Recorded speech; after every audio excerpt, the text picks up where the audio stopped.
So diggity diggity diggity diggity hey.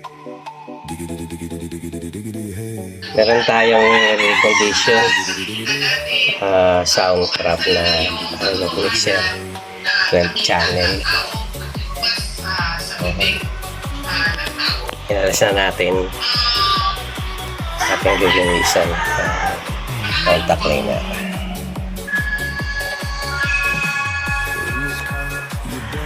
Alright.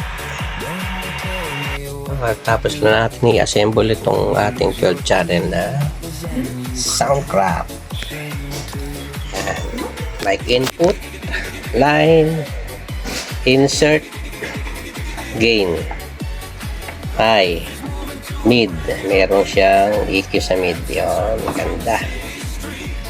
Okay.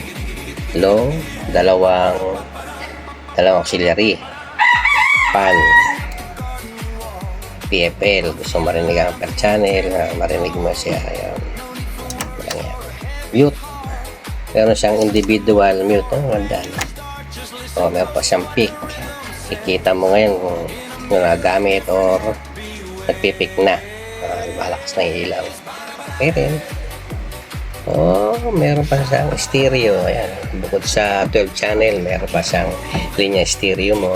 Parang nagiging 14 siya, no? 12 channel mo. Pero 12 channel. Meron siyang ayun, may masters pa siya na aux. Kaya lang master siya. Hindi siya individual. Pre or post. Ano? Sa kanya. Auxiliary 1 and 2. Hindi siya individual. Ganun din. Meron din siyang phantom. Hindi rin individual. Ganun din. Pagka pinantom mo siya, lahat meron. Karoon ng phantom. O 48 volts. Wala rin siyang internal effects. Ayun. Kasi sa mga lumang modelo na mga mixer, wala talagang internal effects. Mayroon lang ngayon ang mga bago. Meron na sila. Painggan nyo rin kasi pang malakasang seals yan eh. Kahit na hindi siya pang pro yung mga mixer. Basta may effects, nakukuha ka agad. Kasi ginagamit ng mga sa bahay, pwede ng effects. Pero pwede rin lagi na effects. Kaya lang, mag-external effects ka. Kahit dual effects, okay na yan. Pwede na. Yan, okay. Very good na ito yung soundtrack natin, ano. Pero yung original analog mixer. Yun lang. Thank you.